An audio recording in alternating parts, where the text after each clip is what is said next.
तो आज हम लोग इस वीडियो में देखेंगे कृषि विज्ञान कक्षा 6।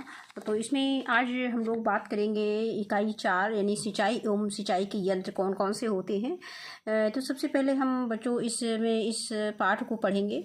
आपको ध्यान से पाठ को सुनना है, जिससे कि प्रश्न अभ्यास में आए हुए प्रश्न को आप आसानी से हल कर सकें, आपको रटना ना पड़े। तो सबसे पहले हम आइए पाठ को शुरू करते हैं और आपको वीडियो को सुनना है ध्यान से। सिंचाई एवं सिंचाई के यंत्र। तो अब हमें ये सिंचाई एवं सिंचाई के यंत्र में कौन कौन से किस किस के बारे में इस पाठ में हमें पढ़ना है। तो सबसे पहले इसमें बिंदु दिया गया है कि पौधे के लिए जल की आवश्यकता, इस पे हमें बात चर्चा की गई है पाठ के अंदर। और दूसरा है सिंचाई के स्रोत एवं साधन कौन कौन से होते हैं। तो इन दो बिंदुओं पर इस पाठ के अंदर चर्चा की गई है। तो आइए बच्चों देखते हैं। जिस प्रकार हमें पोषण हेतु भोजन की आवश्यकता होती है, उसी प्रकार पेड़ पौधों को भी पोषण हेतु भोजन की जरूरत होती है। अब प्रश्न ये उठता है कि पेड़ पौधा अपना भोजन कहाँ से पाते हैं। पेड़ पौधे अपना भोजन मिट्टी मृदा से प्राप्त करते हैं। क्या हमें पता है कि मृदा से ये पेड़ पौधे अपना भोजन किस रूप में लेते हैं। सभी पेड़ पौधे अपना भोजन मृदा में घुले हुए पोषक तत्वों को जड़ों के माध्यम से प्राप्त करते हैं। आपने देखा होगा कि यदि मृदा में जल की कमी हो तो पौधों की पत्तियां मुरझाने लगती हैं। ऐसी दशा में यदि पानी नहीं मिला तो इनका जीवित रहना कठिन हो जाता है। पौधों की उपयुक्त वृद्धि एवं विकास के लिए कृत्रिम रूप से जल देने की प्रक्रिया को सिंचाई कहते हैं। अब यहाँ पे आगे है कि पौधों को जल की आवश्यकता क्यों होती है। तो पहला बिंदु दिया गया है कि हर पौधे में उनके कुल वजन का लगभग 80% भाग पानी होता है।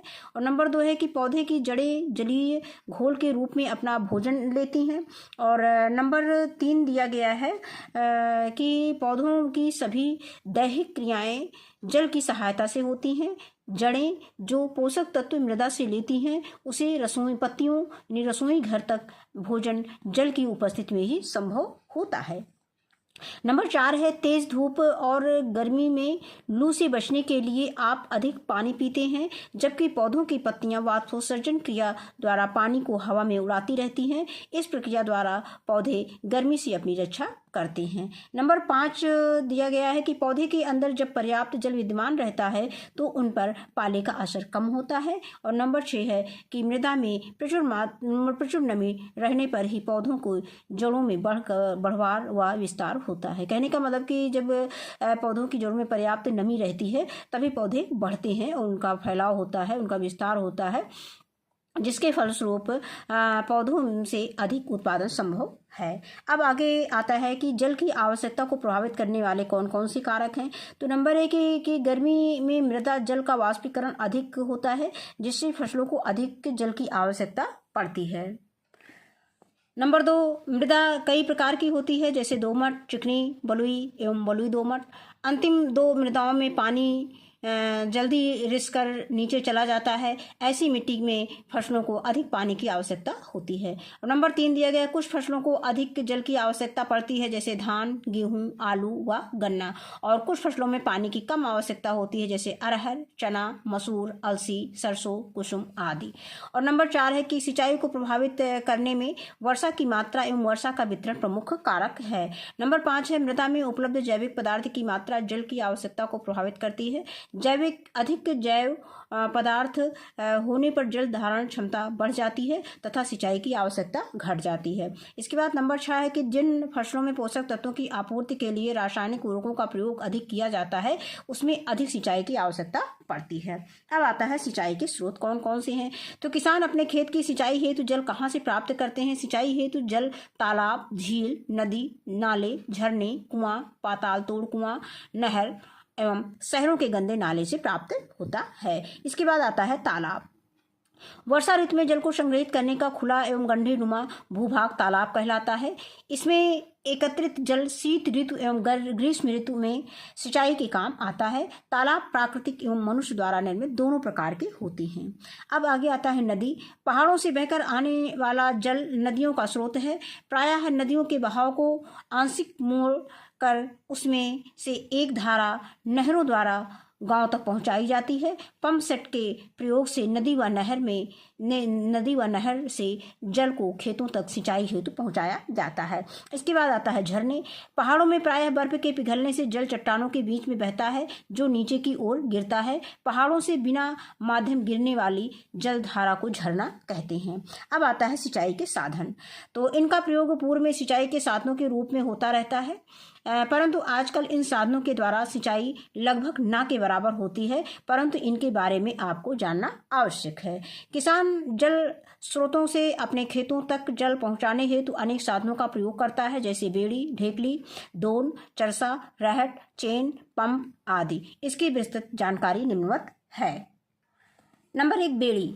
दौरी या जो दोगला कहते हैं, यह दोगला के नाम से ज़्यादा फेमस है। यह 1 मीटर की गहराई से पानी उठाने के लिए प्रचलित साधन है। इसमें बांस की दोहरी तथा घनी बुनाई द्वारा तैयार टोकरी प्रयोग में लाई जाती है। टोकरी का व्यास लगभग 75 सेंटीमीटर होता है। टोकरी के मध्य की गहराई लगभग 10 सेंटीमीटर तथा किनारे आते जाते छिछली हो जाती है। टोकरी के किनारे पर 1.5 से 2 मीटर लंबी रस्सी, 4 रस्सियां बांधी जाती हैं। इससे पानी उठाने के लिए एक समय में 2 व्यक्तियों की आवश्यकता होती है। अब ये दोगला दिखाया गया है, इस तरह से होता है। ये इसमें बताएं कि बांस से बनी एक टोकरी होती है, उसमें दोनों तरफ 2-2 रस्सियां लगा दी जाती हैं और ये जैसे पानी किसी गड्ढे में भरा हुआ है तो उसको जो है ये 2 लोग एक लोग इधर पकड़ के और इससे पानी जो है खेतों तक पहुंचाया जाता है। तो ये एक सिंचाई का साधन है जिसको बेड़ी कहते हैं, दौरी कहते हैं या दोगला कहते हैं। तो चित्र के द्वारा समझाया गया है। इसके बाद आता है ढेकली। अब ये ढेकली का चित्र बच्चों दिखाया गया है, इसके विषय में हम लोग पढ़ लेते हैं। इसमें 3 से 4 मीटर की गहराई से पानी उठाने के लिए प्रयोग में लाया जाता है। ढेकली को चलाने के लिए एक व्यक्ति की आवश्यकता होती है, यानी ढेकली केवल एक ही व्यक्ति चलाता है। इसमें लकड़ी की थूनी या धुरी के सहारे 5-6 मीटर लंबी बल्ली इस तरह लगाते हैं कि पानी के स्रोत की तरफ बल्ली का 2/3 से कुछ ज़्यादा भाग रहे। बल्ली की इस किनारे पर रस्सी के सहारे लोहे का चौड़ा मुंह वाला बर्तन बांधा जाता है जिसमें पेंदा तिकोना होता है। इस बर्तन को भूमि पर रखते ही पानी अपने आप गिर जाता है। बल्ली के दूसरे किनारे पर लोहे का पत्थर का 20-25 किलोग्राम का वजन बांध दिया जाता है। ये इसमें दिया गया है, इस तरह से ये ढेकली दिखाया गया है। अब इसमें केवल एक व्यक्ति की ज़रूरत होती है, बाकी ये एक लकड़ी का बना दिया जाता है और इसमें एक बहुत बड़ा सा पत्थर बांध दिया जाता है, यानी ये क्या कह सकते हो कि बहुत भारी चीज़ बांध दिया जाता है और एक ही व्यक्ति होता है और ये पानी अपना बाहर निकाल देता है और जिससे ये ढेकली फिर पुनः खाली होकर के नीचे चली जाती है। अब इसके बाद जो है आगे दिया गया है दोन क्या होता है, ये पूरी प्रोसेस बच्चों इसमें दी गई है। अब इसके बाद आता है ये बच्चों इस बर्तन का जो पेंदा होता है, ये तिकोना होता है। इसको जैसे ही हम ज़मीन में रखते हैं, इसे उठा करके यहाँ रखेंगे, नीचे रखेंगे तो ये अपने आप पानी इसका नीचे गिर जाता है और फिर इसको कुएं में डाल दिया जाता है। इस तरह से इस पर सिंचाई की जाती है। अब आता है दोन। नंबर 3 दोन। इसमें लगभग 60 से 90 सेंटीमीटर की गहराई से पानी निकाला जाता है। यह लगभग 3 मीटर लंबा टिन द्वारा निर्मित नाव के आकार का होता है। इसमें एक सिरा थोड़ा चौड़ा तथा मुंह बंद होता है, दूसरा सिरा सकरा एवं मुंह खुला होता है। दोन से पानी उठाने का काम एक आदमी करता है। दोन का आकार बड़ा तथा पानी उठाने की गहराई अधिक होने पर 2 व्यक्तियों की आवश्यकता होती है। कहने का मतलब पानी अगर बहुत नीचे है तो उसमें 2 व्यक्तियों की आवश्यकता होती है, अन्यथा एक ही व्यक्ति पानी निकाल देता है।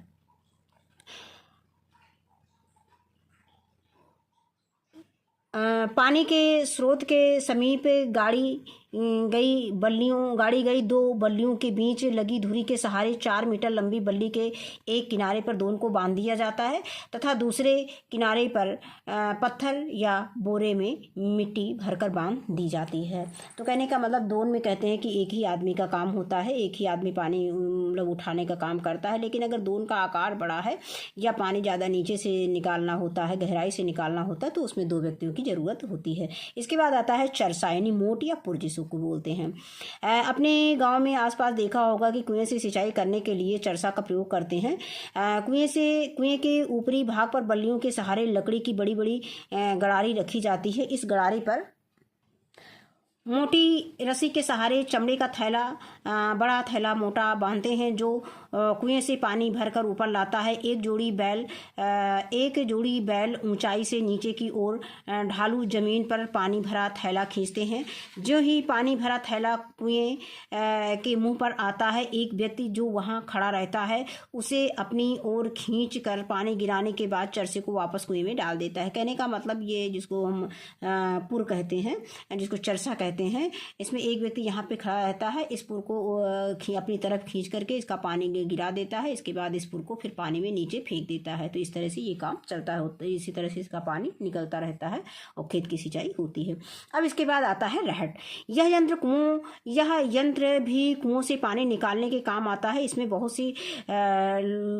सी लोहे की बाल्टियां माला के रूप में एक दूसरे से जुड़ी होती हैं, जो लोहे के एक बड़े पहिए पर घूमती रहती हैं। ये बड़ा सा पहिया होता है और उसमें बड़े से बाल्टियां बंधी होती हैं। ये देखिए 1 2 3 4 इस तरह से जितना बड़ा ये गोला होगा उसी में ये बाल्टियां बंधी हुई हैं। और फिर क्या बताया था, जो लोहे के एक बड़े पहिए पर घूमते हैं। बाल्टियों की संख्या कुएं में पानी की गहराई पर निर्भर करती है। जैसे जितनी नीचे पानी रहेगा उतनी ज़्यादा बाल्टियाँ रहेंगी। गहरे कुएं में बाल्टियों की संख्या अधिक होती है। अगर कुआं ज़्यादा गहरा तो उसमें बाल्टी ज़्यादा रहेंगी। रहट चलाने के लिए एक ऊँट या एक जोड़ी स्वस्थ बैलों की आवश्यकता होती है। तो बच्चों ये रहट का चित्र दिखाया गया है।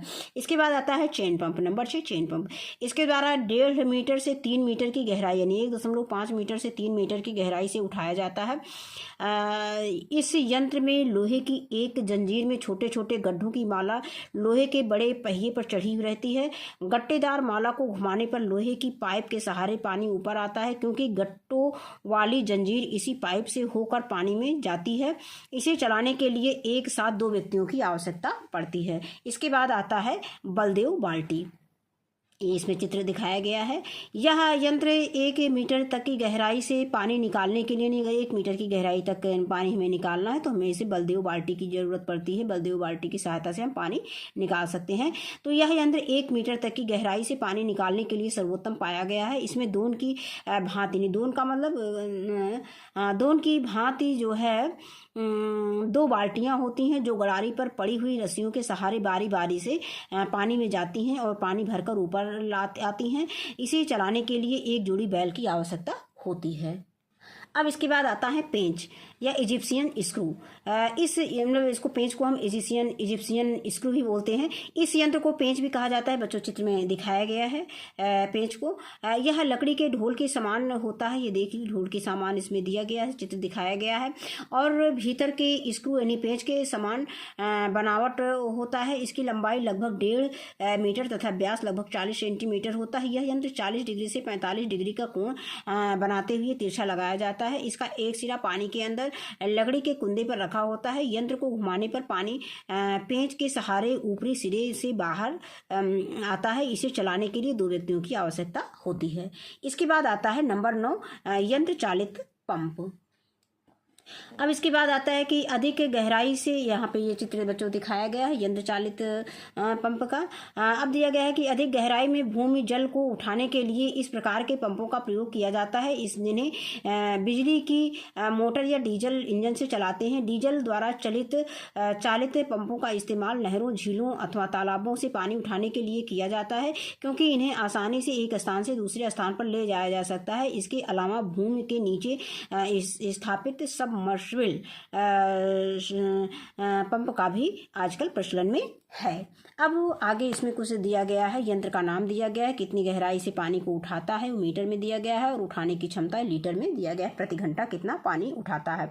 अब इसके बाद दिया यंत्र का नाम बेड़ी दिया गया है। बेड़ी जो है 1 से 1.25 मीटर की गहराई से पानी उठाने का काम करता है। उठाने की क्षमता इसमें 12,500 लीटर से 13,500 लीटर प्रति घंटा होती है। और इसके बाद ढेकली दिया गया है। ढेकली 3 से 4 मीटर की गहराई से पानी उठाता है और इसकी क्षमता होती है 2000 से 2250। और दोन का जो है ये जो है 0.60 से 1.25 मीटर की गहराई से पानी उठाता है। इसकी क्षमता होती है 12,500 से 13,500 लीटर प्रति घंटा।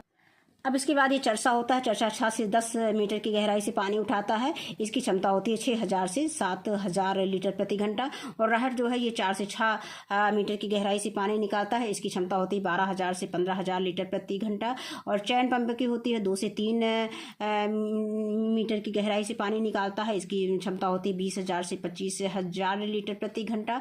और बलदेव बाल्टी की क्षमता हो ये, इसकी गहराई जो है 1 से 1.5 मीटर की गहराई से पानी निकालने में इसका प्रयोग किया जाता है। और इसकी पानी निकालने की क्षमता 2000 यानी 20000 से 22500 लीटर प्रति घंटा होती है। इजिप्शियन स्क्रू पेच से 0.75 से 1 मीटर की गहराई से पानी निकाला जाता है। और इसकी क्षमता होती है 20000 से 22500 लीटर प्रति घंटा। और इसके बाद यंत्र चलित पंप से अधिकतम 8 मीटर की गहराई से पानी निकाला जा सकता है। और इसकी क्षमता होती है 1,00,000 लीटर प्रति घंटा। अब इसके बाद हम आते हैं इसके अभ्यास प्रश्न पर। तो पहला प्रश्न दिया गया है कि सही उत्तर के सामने सही का निशान लगाएं। तो सिंचाई कब करनी चाहिए। पहला प्रश्न दिया गया है इसमें कि सिंचाई कब करनी चाहिए। तो हम इसमें देखेंगे कि जब पौधे की पत्तियां तेज धूप से मुरझाने लगे तब सिंचाई करनी चाहिए। दूसरा दिया गया है कि फसलों की सिंचाई की आवश्यकता नहीं, फसलों को सिंचाई की आवश्यकता क्यों पड़ती है। तो पौधों की बढ़वार के लिए फसलों को सिंचाई की आवश्यकता पड़ती है।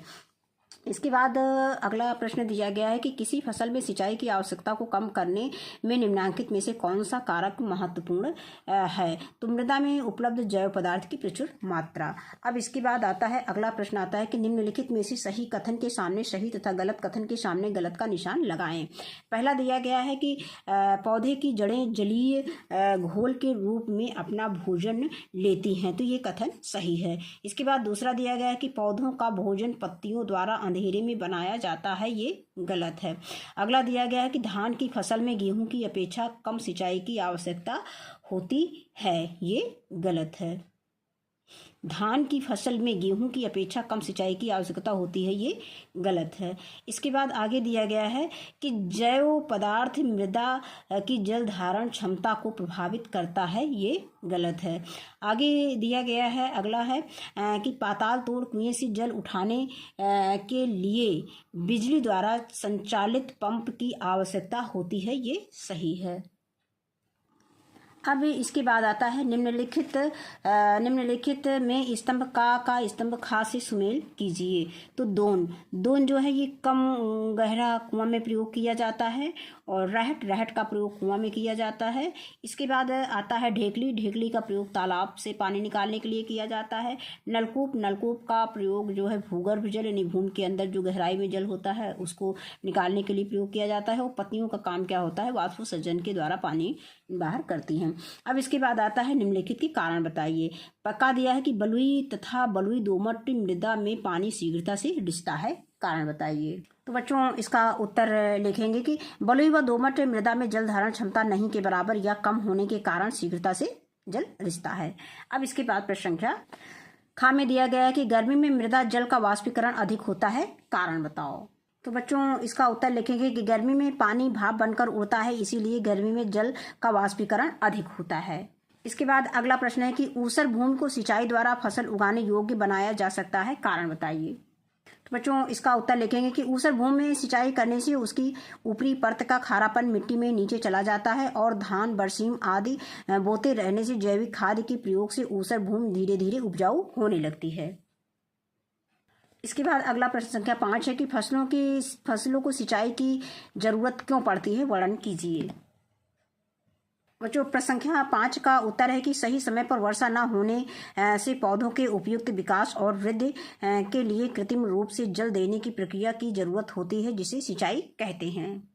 अब प्रश्न संख्या 6 दिया गया है कि फसलों के लिए जल की आवश्यकता को प्रभावित करने वाले कौन कौन सी कारक हैं, वर्णन कीजिए।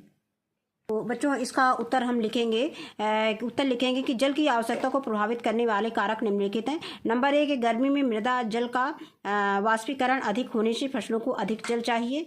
नंबर 2 है कि बलुई व दोमट मिट्टी में जल रिश्ता है, इसीलिए फसलों को अधिक जल चाहिए। नंबर 3 है धान गन्ना जैसी फसलों को अधिक जल की जरूरत होती है। और नंबर 4 है वर्षा की मात्रा व वितरण सिंचाई को प्रभावित करते हैं। नंबर 5 है कि अधिक जैविक खाद से जल धारण क्षमता बढ़ने से सिंचाई की जरूरत घटती है। और अगला दिया गया है नंबर 6 कि रासायनिक उर्वरकों के अधिक प्रयोग से सिंचाई की अधिक जरूरत होती है। अब इसके बाद अगला प्रश्न है प्रश्न संख्या 7, बेड़ी और रहट द्वारा सिंचाई करने की विधि का सचित्र वर्णन कीजिए। तो बच्चों इसके उत्तर लिखेंगे। नंबर 1 बेड़ी यानी दौरी या दोगला, और इसके बाद ये चित्र आपका बना हुआ है, इस चित्र को अपनी कॉपी पे आप बना लेंगे और इसमें लिखेंगे कि यह 1 मीटर की गहराई से पानी उठाने के लिए प्रचलित साधन है। इसमें बांस की दोहरी तथा घनी बुनाई द्वारा तैयार टोकरी प्रयोग में लाई जाती है। टोकरी का व्यास लगभग 75 सेंटीमीटर होता है। टोकरी के बीच की गहराई लगभग 10 सेंटीमीटर तथा किनारे आते आते छिछली हो जाती है। टोकरी के किनारे पर 1.5 से 2 मीटर चौड़ी टोकरी के किनारे पर 1.5 से 2 मीटर लंबी 4 रस्सियां बांध दी जाती हैं। इससे पानी उठाने के लिए एक समय में 2 व्यक्तियों की आवश्यकता पड़ती है। तो बच्चों ये चित्र आपको अपनी कॉपी में बना लेना। इतना लिखने के बाद ये चित्र आपको बना लेना, या आप पहले चित्र बना सकते हैं फिर इसको लिख सकते हैं।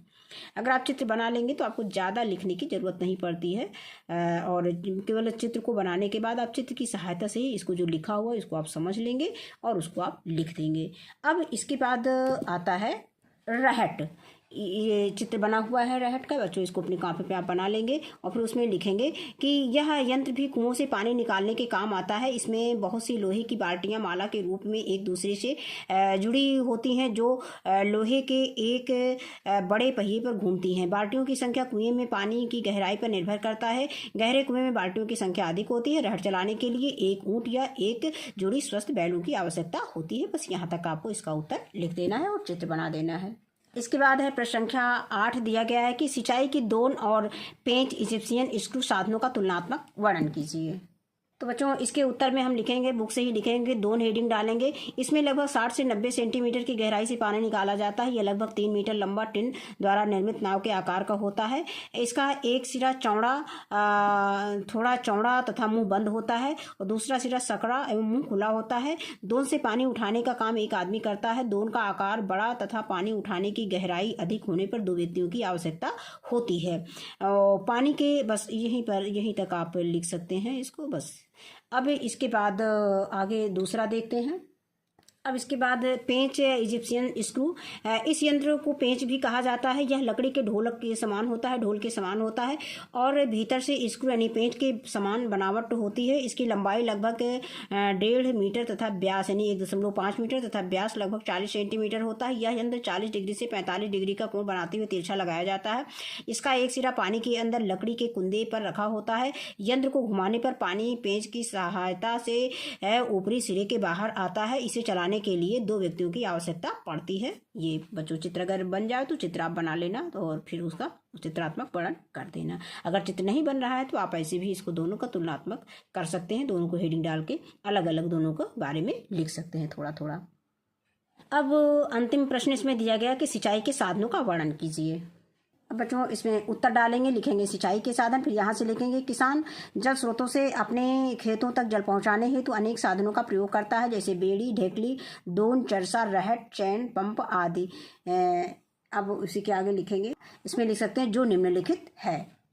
अब इसमें पहली हेडिंग डालेंगे बेड़ी यानी दोरी या दोगला। यह 1 मीटर की गहराई से पानी उठाने के लिए प्रचलित साधन है। इसमें बांस की दोहरी तथा घनी बुनाई द्वारा तैयार टोकरी प्रयोग में लाई जाती। बस इतना लिखेंगे। इसके बाद दूसरी हेडिंग डालेंगे ढेकली। इसे 3 से 4 मीटर की गहराई से पानी उठाने के लिए प्रयोग में लाया जाता है। ढेकली को चलाने के लिए एक व्यक्ति की आवश्यकता होती है। बस यहाँ तक लिख देंगे। इसके बाद अगली हेडिंग में लिखेंगे दोन। इसमें 60 से 90 सेंटीमीटर की गहराई से पानी निकाला जाता है। यह लगभग 3 मीटर लंबा टिन द्वारा निर्मित नाव के आकार का होता है। इसका एक सिरा थोड़ा चौड़ा तथा मुंह बंद होता है और दूसरा सिरा सकरा एवं मुंह खुला होता है। दोन से पानी उठाने का काम एक आदमी करता है, लेकिन यदि दोन का आकार बड़ा और पानी उठाने की गहराई अधिक होने पर दो व्यक्तियों की आवश्यकता पड़ती है। बस यहाँ तक लिख देंगे। इसके बाद अगली हेडिंग डालेंगे चरसा यानी मोट या पुल। इसमें लिखेंगे कि कुएं से सिंचाई करने के लिए चरसा का प्रयोग होता है। कुएं के ऊपरी भाग पर बल्लियों बस यही तक हम लिख सकते हैं। कुएं से सिंचाई करने के लिए चरसा का प्रयोग होता है। फिर आगे हम दूसरी हेडिंग डालेंगे रहट। यह यंत्र भी कुएं से पानी निकालने के काम आता है। इसमें बहुत सी लोहे की बाल्टियां माला के रूप में एक दूसरे से जुड़ी होती हैं, जो लोहे के एक बड़े पहिए पर घूमती हैं। बाल्टियों की संख्या कुएं में पानी की गहराई पर निर्भर करती है, यानी गहरे कुएं में बाल्टियों की संख्या अधिक होती है। और इसे चलाने के लिए एक ऊंट और एक जोड़ी स्वस्थ बैलों की आवश्यकता होती है। इसको छोटा सा है, इसको इतना लिख देंगे। इसके बाद आता है चेन पंप। इसके लिए 1.5 मीटर से 3 मीटर की गहराई से पानी उठाया जाता है। इस यंत्र में लोहे की एक जंजीर में छोटे छोटे गट्टों की माला लोहे के बड़े पहिए पर चढ़ी होती हैं।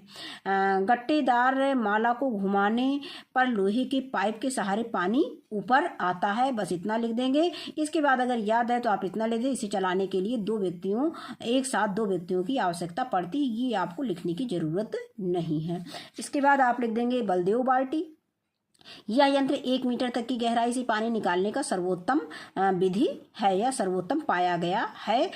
यहाँ तक लिखेंगे। इसके बाद लिख दीजिए कि इसे चलाने के लिए एक जोड़ी बैलों की आवश्यकता होती है या पड़ती है। इसके बाद आगे है पेंच या इजिप्शियन स्क्रू। यह यंत्र पेंच भी कहा जाता है। इस यंत्र को पेंच भी कहा जाता है। यह लकड़ी के ढोल के समान होता है और भीतर से स्क्रू के समान बनावट होती है। और फिर यहाँ पे लिख दो कि इसे चलाने के लिए 2 व्यक्तियों की आवश्यकता पड़ती है। इसके बाद आगे अंतिम लिख दीजिए कि यंत्र चालित पंप। फिर यहाँ पे लिख दो कि अधिक गहराई से भूमिगत जल को उठाने के लिए इस प्रकार के पंपों का प्रयोग किया जाता है, जिन्हें बिजली की मोटर या डीजल इंजन से चलाते हैं।